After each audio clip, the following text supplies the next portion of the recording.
Hi, I'm Anne and this is Stitch Lab, a video series dedicated to experimenting with one stitch each month to see what can be done with it. The template is available for my Patreon members. Feel free to join and stitch along with me. The first stitch in this series is the woven rose or the woven spider wheel, and this stitch calls for very interesting threads that you can use, and I like to use this new product named EcoVita by DMC. And also I used knitting yarns like this brushed silk alpaca or brushed alpaca silk by Garn Studio or Drops. I don't know how it is called in your country. And there's also the not so fluffy yarn named Flora in yellow and pink and cream. This one is very easy to stitch with. I was very surprised, so I recommend. You can also use regular embroidery threads like the soft cotton yarn or tapestry yarn. The tapestry thread is a little bit thicker than the thread that I'm using this time, the knitting yarn, but I really encourage you to use what you have. So for the woven rose, you can really use anything that can be woven around the stitches. I'm using the knot in the end because this is not for clothing or tableware or anything, so I just use the knot. I will always start on the outside of the circle and make the first stitches. So this is the basic version of the stitch. I always call it the woven rose. I'm not sure. I think I made up that name because it is used for roses so much, and then I just called it woven rose because the official name is woven spider wheel or woven wheel. So I didn't like the name so much because it was never used for spider webs or something like that. So I used the name woven rose most of the time, just to be clear with the names. So you always have to use an uneven number of spokes in the wheel so that you can weave over and under. I'm doing this a little bit quicker. For every stitch that I show here, there is a short basic tutorial on my channel, which is only about 2 or 3 minutes long. So if you are interested in the very basics, look it up. Also, this stitch is very, very easy to stitch. You make the 5 or 7 spokes or 3 spokes, and then you weave every other spoke, so to say. You can see that I'm always working in the round. It is much easier to weave around the stitch if you can turn the embroidery thread with it, but I'm using an embroidery stand, so that is not an option for me. I think the woven rose is one of the only stitches that is harder to work with an embroidery stand because you have to move your hands so in a little bit unnaturally if you are working around it. So this basic stitch, I'm using the Flora thread, so you can use 6-stranded embroidery floss too. I like that the wool gives it a much more plush or fluffy appearance. The 6-stranded embroidery floss is very smooth and it looks great too. But I also wanted to try using the woolen threads for this video. The goal is to cover the spokes. You can see that the stitches are still looking out a bit. I personally don't mind that the spokes look outwards a little bit, but you can make a couple of stitches over the spokes so that they don't peek out of the woven rose, but I personally don't mind. So to end the thread, you can stitch under the rose to hide the thread, then turn the thing on to the back and weave in the end. There is really not much in the back, for woven roses, and that's a really, really great stitch where you have all the threads, almost all the threads on the front side and not much on the back. So this is the basic version. For the next version, I will start in the middle because I want to make the spokes in lazy daisy stitch or a single chain stitch, and I like the optic of that, or the look of this, because the lazy daisy stitch makes very short small leaves, and you can use it for with green to make leaves, or in this case I'm basically making what is it, a daisy or something like that, a flower that is that contains of large petals. I think the lazy daisy might be the second most loved or used flower embroidery stitch after the woven rose. The woven rose really gained popularity in the last couple of years, and rightfully so. Even in workshops, I have found that the woven rose was the highlight for everyone because it is very easy to make, but it always looks very stunning and not so much. It looks difficult to make, but it's very easy to do. So here I'm at the end of the lazy daisy, and I will park my white thread to use at another point, and I'm using the yellow thread to make the weaving around the lazy daisy. So the lazy daisy is working as the spokes. So you can make the spokes out of other stitches, and that is what I found very beautiful, that you can use any stitches you want for this one. I would say you can leave it at this point and have the petals more in this long version. I added a couple more rounds, and I think that in hindsight, I would say it would look better for my taste to have the middle a little bit smaller. And I made 2 or 3 rounds more, and that was a little bit too much. You could also add more lazy daisies outside. And yeah, I think it looks a little bit like a turtle.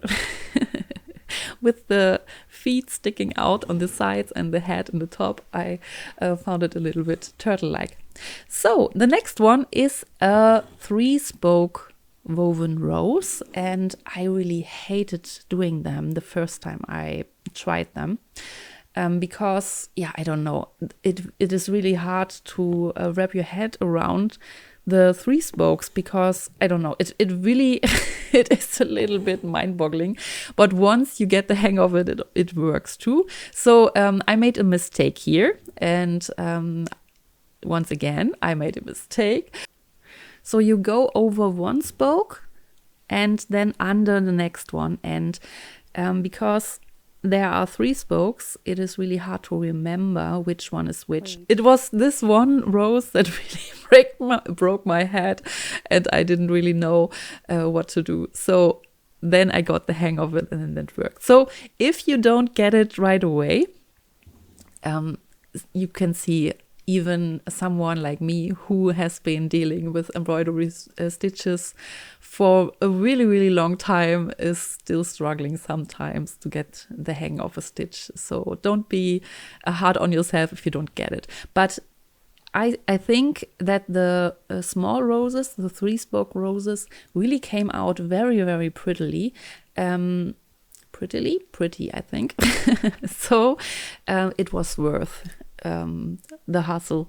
So this time I'm using the EcoVita yarn by DMC, and it's a thinner thread than the hand knitting yarn that I used before. And this time I wanted to make the spokes out of fly stitch, and the loop of the fly stitch is much outside of the circle, so that after you weave the rows around it, that you can have these small arms or leaves or something like that. For the fly stitch, you make a stitch and hold it with your finger, and then you go up with your needle inside of the loop and make the stitch to the middle. I think it is very similar to the lazy daisy stitch, but the ends of the thread or the ends of the stitch are apart and not together like for the lazy daisy. So now I switch to this fluffy yarn, and I have it very long, a long thread, and have the ends put together through the needle, and this way I have this loop on the other end, and I can use it to fixate the thread like this. And this way I have a thicker thread that I can use, because the fluffy yarn is very thin. So this gives me more volume to deal with. And I will show later how different a woven rose can look if you use one thread at once or if you use two threads at once. So here is the same procedure as every woven rose. I go over one spoke and then under the next one. The only thing that was really annoying for me was that using this fluffy yarn and also the other knitting yarn is that the fibers are getting in the way all the time. So embroidery threads usually are a little bit more firm and compact, and the hand knitting yarns are really fluffy and loose, and I always had a little bit of a problem that the needle did catch some fibers in some cases, so I had to be very aware of that. So this is the fluffy rose. The next one is a very big rose. I have drawn a little outline in the middle, and I want to fill it with other stitches. So at first I will be making a circle of French knots. I know many people don't like French knots or like to stitch French knots so much. I have a German video that goes into all the problems that you can have with French knots. Please let me know if you are interested in such a video, because I see that many people have problems with this stitch, and there are very easy to fix things that you can do to get your perfect French knots every time.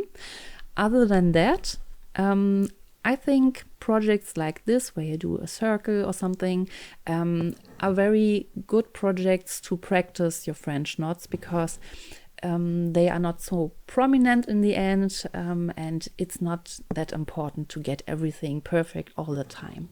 So I wanted to make an additional layer of French knots and a second circle. So I am doing that. There was a little bit of the thread end pulling through. That can happen sometimes. And I usually go in the back and with my finger and I don't know how it's called, rub a little bit to catch the thread and pull it back. You can always do that with a needle too. Just go back and forth a little bit over this point or place where the end is stuck in and goes through. So this is the second round, and then I did not want to fill the entire thing with French knots, because that's very time consuming. So I switched to the pistol stitch, and the pistol stitch is like a French knot, but instead of going near the starting point, you go a little bit further. So it's a combination of a stitch and a knot. And I wanted to create a little bit of three-dimensionality here. So the outer stitches or the outer knots are with 2 wraps, and the inner ones are just 1 single wrap. And that makes the knot a little bit smaller. And the outer ones are a little bit more pronounced. And then the woven rose that comes after this is also very pronounced and very high. So you have this flat surface in the middle, and then it goes bigger and bigger when it goes outwards. So this is one way to add more depth to your works. You can also use thinner threads or other threads, and yeah, I like using techniques like this to add more three-dimensionality to each piece. So after this, I am adding the woven rose part, and I'm using a very long thread of the Flora yarn and the brushed alpaca silk. I added the spokes in the thinner yarn because using the thick yarn was not very good for the small spokes, so this worked much better. As you can see, the thread already wants to cut off or take a shortcut. For very big roses like this, it might be better to use 7 or even 9 spokes. Just keep in mind that you have to use an uneven number. But you can see if you lay the threads very consciously and not let them take shortcuts, the threads, you can make it work, but it will not be a good rose or a good thing to use on clothes that you want to wash in the washing machine or by hand. I think even by hand it might be too fragile, but we will fix it a little bit later. And here I pull in the threads, and I'm molding it a little bit with my hands. So yeah, weaving in the back, you can see the knotted part in the middle is much more thread in the back than the spokes ever would produce. I was not really satisfied with how wobbly the threads were, so I used a smaller part of the very thin thread and made a couple of stitches over it. You can see the threads can be very easily moved, and that might cause problems if you are using it for clothes or something. So I went in with this very thin thread that is also part of the rose, so it will be much more invisible, and I stitched over some of these threads. Be very careful to not pull the thread too tight, or the stitches will be very visible.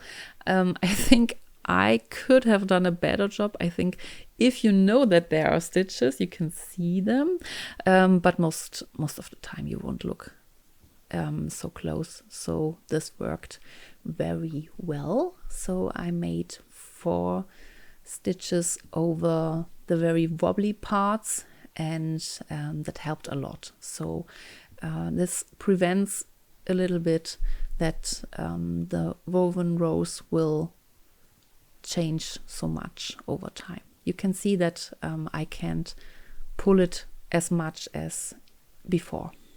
For the next one, I want to show you a little trick how you can make the spokes with 1 thread and then switch to 2 threads with a very simple method that I think I came up with myself. So first use the thread that you are using to make the spokes. I'm using the Flora yarn again. I'm sorry. I meant yarn. Oh, the German word for yarn is garn. So sometimes I think of the English word, but my mouth tells the German word when they are very similar. So please keep that in mind. I try to make the subtitles very clear so that it is easier to follow. So now I made the 5 spokes. I corrected the last spoke a little bit, but now comes the trick, and therefore you have to do the 5th spoke and then turn your work, and then I'm pulling my end of the thread further down so that it is longer than the place where your thread comes out of the fabric. And then I'm going to make a couple of loops so that the thread end stays on the back. And now you have 2 threads without pulling the needle out or something like that. So you can switch to a 2-threaded thread, so to say, in an instant. And now I'm working with both threads at once, and you can see that the output or the woven rows looks very different to how the regular woven rows looks. The next rows is a normal rows or regular rows, just like the one in pink beside it, but I wanted to have a side-by-side comparison between one thread rows, a rows that is worked with 1 embroidery thread and one that is worked with 2 embroidery thread at once. You can see the beige rows that is a little bit further on the right side of this. It is much more, it has more volume, and I wanted to have a side-by-side comparison in the same size of rows. So I switched to working with 2 threads, just like I have shown before. You can do it without turning your embroidery frame. So if you can feel the threads end, you can pull it and then cut it if it's too long. So you can already see that it takes much less time to weave around because the thread is double the thickness. So yeah, it works much quicker. And I also find that the double threaded embroidery is I don't know how to describe it. It looks more organic. I think that's the word. So if you want to do more volume or more I don't know, expressive roses, then I suggest try out 2 threads instead of 1 for weaving. For the next rows, I'm using the pistol stitch that we have used for the bigger rows, but this time I'm going to use it for the spokes inside. So you start on the outside and do the pistol stitch toward the middle. I'm always stitching a little bit beside the middle because you can't do all 5 knots into the middle. That would be a little bit too crowded. So I'm going a little bit on the line that I have drawn. And yeah, that's my thought process was that the pistol stitch acts as the spokes. You can always do single stitches like I've shown before, the regular spokes, and then add a knot in the middle. That you can do that too. But I wanted to try if this works out fine, because you can do everything in one swoop, and that might be very nice to get quicker results if you are a little bit in a time crunch, and also yeah, if you're just lazy like me. So the last spoke is in the works, and you can see that this creates a small little circle of inner knots, and that is a very nice option to have for roses or for poppies. So try that if you are interested. So I'm using the double threaded method here, but I quickly saw that the thick yarn is kind of suffocating the French knots in the middle. You can barely see them at some point, so I decided to reverse the stitches again because I did not like it. Maybe it would have worked if I had used a second color, so that the French knots in yellow, for example, would peek out a little bit, but yeah, weaving it this way was not how I imagined it to be, and I didn't really like it. That, of course, is very much yeah, taste, personal taste, so it might look great to you, and you can do it if you like that. So I wanted to try a second color for this, and this also did not turn out very well. I thought it looked a little bit like a fried egg with too much yolk and not so much egg white. So I really didn't like it. So basically I reversed all the stitches beside the pistol stitch, and yeah, you can see also that the woven rows is also very easy to unpick. So I pulled the thread out of the needle, and then went in with the head of the needle. You can see there that I'm just pulling out the threads from the top, and that works very quickly. So then I cut off the yellow thread too, and then I thought maybe this works better with one thread. So I pulled out the loose end of the thread, because I did the double thread trick on the back, so you have one loose end if you unpick the stitches. So you can then pull out the loose end very easily and just work with the fixed thread. And that worked better, I think. You can already see that the thread lays a little bit flatter around the French knots, and you can see the French knots much better. That was very frustrating a little bit. But I think that's part of the game. A little bit of try and error, and that is also part of the stitch series, that I want to show you that nothing has to work perfectly every time, especially not if you are doing something for the first time.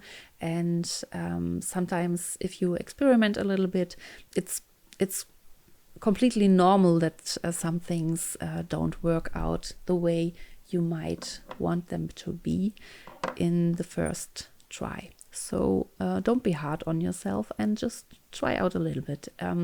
The worst that can happen is that you have to cut out the stitches and start over. So nobody is sitting behind you and screaming at you, "This does not look good," or something. Most of the time, I would say it's ourselves that are very harsh about doing something not perfect. At least that's what I'm observing with me and other people that I meet in workshops. And yeah, we don't have to be our harshest critics all the time. So yeah, have fun with embroidery. So I'm using this pink thread now with the double threads, so this makes it a little bit more pronounced, and I think this works better, but I'm also not so much pleased with this one. So this could have worked with another color combination, I think, but yeah, I don't know. So now the next one is the EcoVita yarn, and I wanted to make a color gradient now. And this time I'm using this thread because I have all the colors. So I'm making a gradient from darker green like this. And you can see I stitch maybe a fourth or something, a quarter of the circle. And then I go in with the lighter green and stitch around it further. If you switch colors, be very sure that you continue the pattern. Make sure the over and under movement is continuing and not mirroring or something. So now is the last stitch for the lighter green, and I park the threads on the side, so I just pull it up from below and move it to the side. This works great for woven rose stitches because you're always working on the front side, and sometimes if you're using other stitches that go through the fabric, it sometimes happens that you catch the threads that are parked. So I don't like to use it all the time, but for woven roses this is not a problem. So now I'm using this cream colored or natural white colored thread, and you can see that the color gradient is slowly coming to life, and I really enjoyed this one in particular because there are flowers that are like these compact daisies. I don't have the name for them. Maybe ranunculus are similar, so these ones here are a little bit smaller, but you can make them bigger too to resemble ranunculus. And I think it mimics the color gradient that comes with these types of stitches very well. For every rose, there is this point where the threads really want to take shortcuts, and it is very important to pull them aside. You can also see that I am using my thumb when pulling the thread sometimes. So holding the rose or the threads with my left thumb prevents me from pulling the thread too tight. So that is a good technique, so to say. So you can see the spokes peeking out a little bit. My thread is becoming a little bit short, but I'm using a little bit of stamp stitches around to cover the last two spokes that didn't really hide under the woven rose that is up there. For the next one, I wanted to do a little bit of the 3-spoke woven roses, and at first I'm using this EcoVita in green and make the spokes, and then I added the woven part. It is really fascinating to me that the small ones are looking so, I don't know, they have a very specific look that is a little bit different from the bigger ones, I think. They resemble these little wrapped or rolled fabric roses that you can buy. I think these would look really pretty if you have some kind of rose hedge, like for Sleeping Beauty or something, and you have many leaves and vines, and then you have these little roses sprinkled in to show the rose part. I really look forward to stitching something like that because it really inspired me.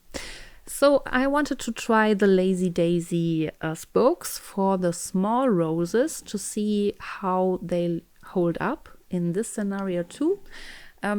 It's a little bit cramped in there, so it's a little bit harder to see.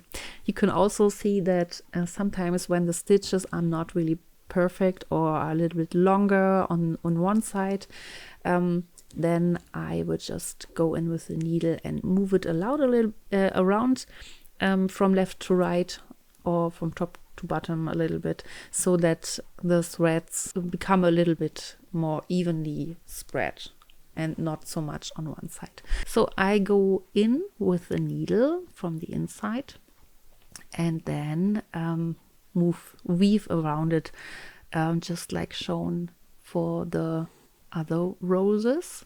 And now I'm a little bit more practiced, and it really works nicer if you know what you're doing.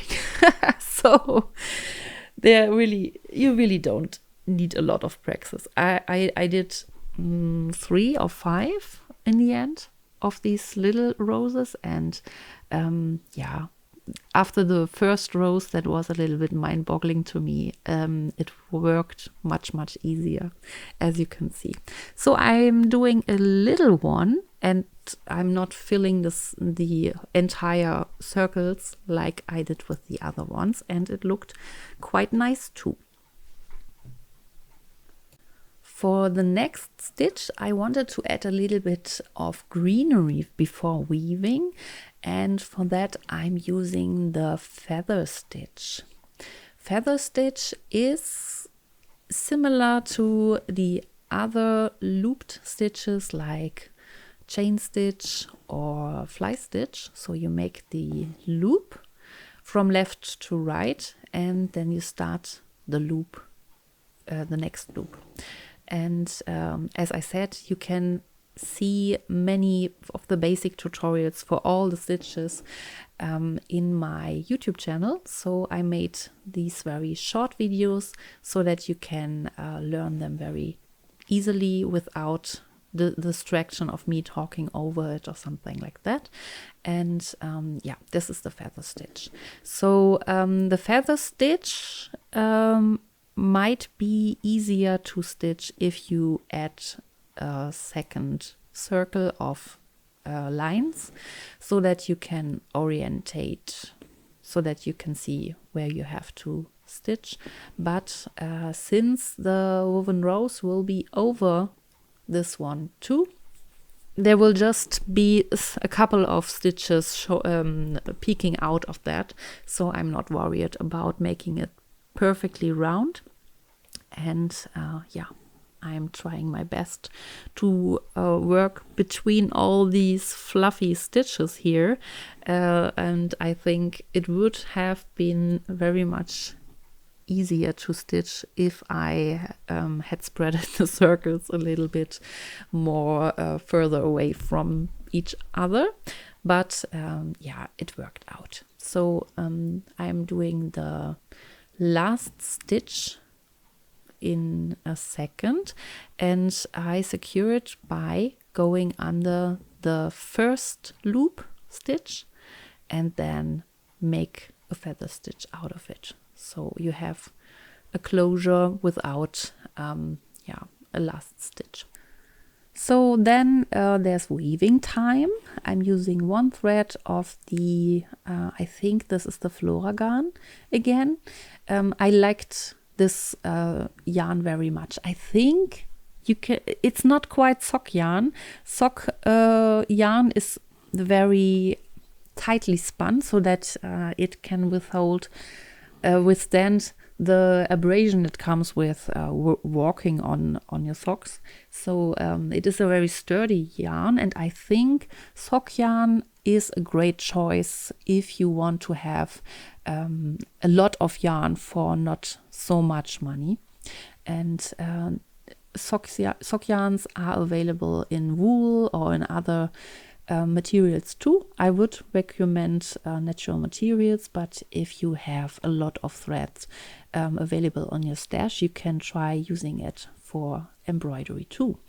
And some embroidery, no, not embroidery, knitting yarns are very loosely spun, and those are not so much not working so greatly in embroidery, because moving it through the fabric back and forth really takes its toll to these pretty yarns. So there is a reason why embroidery threads are a bit more expensive, and or not just a bit, depending on the part of the world where you are living. Embroidery thread can be very expensive in comparison to knitting yarn. So yeah, the woven rose is not as abrasive, at least the woven part, so you can get away with many different threads, but keep in mind that this is not always the case for all threads, but this Flora yarn is very good for stitching too. I made a very big embroidery lately for an art gallery, and that worked very easily. So this thread is 10 out of 10 in my opinion. So this is what it looks like in the end, and this is the back of the embroidery hoop.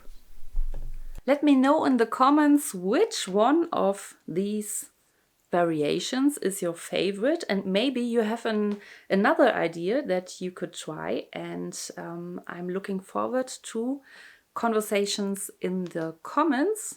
If you're interested in stitching the woven rose in projects, I recommend this video where I show you how to do the woven rose stitch on a pair of woolen socks. I wish you a lovely day and a lot of fun stitching. So